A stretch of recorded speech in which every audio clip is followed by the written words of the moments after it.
ನಿನ್ನ love story best ಆಯ್ತಯ್ಯ. ಗೆಳೆಯ ಏಳಯ್ಯ ಕುಂತರೆ ಹಾಗಯ್ಯ, ಚಿಂತೆಯಾಗೆ ಮಾಡುತ್ತೀಯೋ ಗೆಳೆಯ, ಬೇಡಯ್ಯ ಲವ್ವೇ ಹೀಗಯ್ಯ.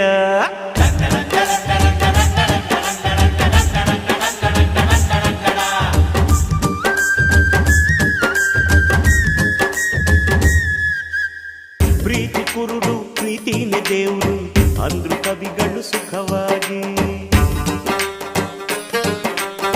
ಸಾಕ್ಷಿ ಇಟ್ಟು ಸಾಬೀತು ಮಾಡಿದೆ ಗೆಳೆಯ ನೀನು ನಿಜವಾಗಿ.